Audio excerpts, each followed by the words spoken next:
Selamat petang, salam sejahtera. Isu hangat petang ini, Anwar berkata, Najib batal SD lepas gagal, pastikan kes mahkamah dihentikan.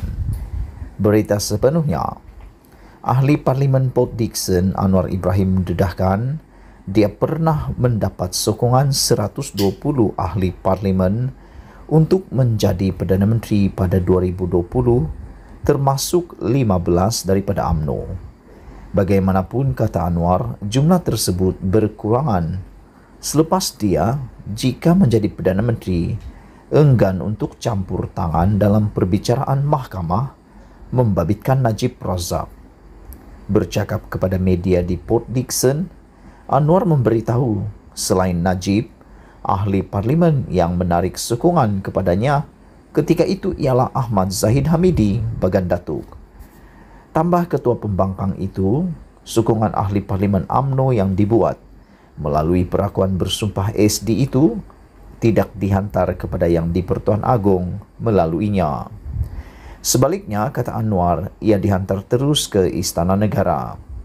Ada SD yang dikirim terus ke istana, termasuk yang disebut 15 dari UMNO. Tetapi PH pada masa itu menyatakan bahawa jumlah sokongan menjangkau sehingga 120. Prinsip PH, kami tidak menerima SD daripada Najib dan Zahid, tetapi menjadi hak dia untuk tanda tangan menyokong sesiapa ikut proses yang ada, katanya. Anwar menjelaskan ia tidak sepatutnya menjadi isu kerana walaupun SD Najib dan Ahmad Zahid tidak diambil, PH masih memiliki jumlah majoriti, iaitu 118, untuk membentuk kerajaan. Apa yang berlaku sesudah itu, menurut Anwar, dia diminta untuk memberi kepastian bahawa urusan mahkamah membabitkan pemimpin UMNO, khususnya Najib, tidak diteruskan. Kata Anwar, mereka mahu dia menggunakan kuasa sebagai Perdana Menteri untuk memastikan perbicaraan tersebut tidak berterusan. Saya tidak bersedia melakukan hal itu.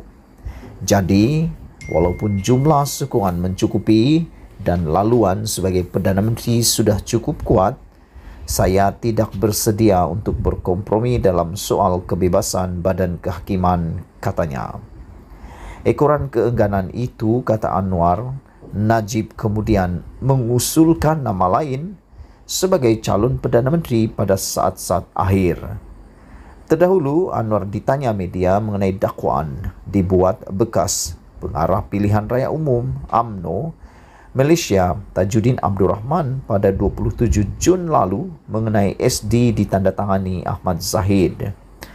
Menurut Tajuddin, dia ditekan oleh Ahmad Zahid untuk menurunkan tanda tangan pada SD bagi menyokong Anwar bagi menggantikan Presiden Bersatu Muhyiddin Yassin yang ketika itu menjadi Perdana Menteri.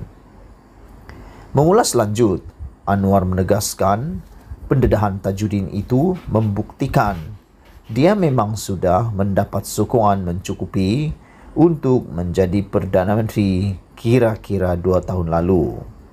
Hal itu berlaku, katanya, di sebalik pelbagai tuduhan dan diperolok-olokkan pelbagai pihak yang meragui kenyataan dibuatnya.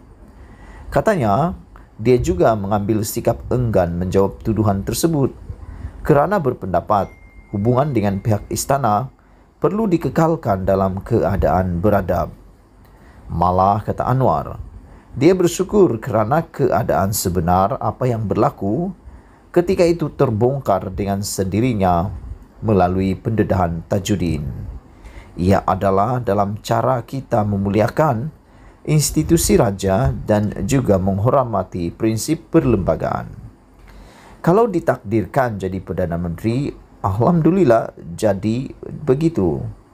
Kalau tidak pun kita bersabar dan teruskan perjuangan.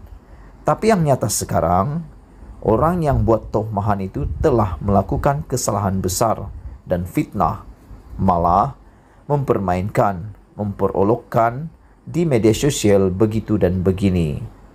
Ada yang beranggap kita sedia buat apa saja, termasuk bersekongkol dengan kleptokrat untuk kerajaan.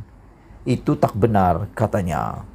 Sekian isu hangat malam ini. Jangan lupa tinggalkan komen Anda, tekan butang subscribe, dan berjumpa lagi. Bye-bye.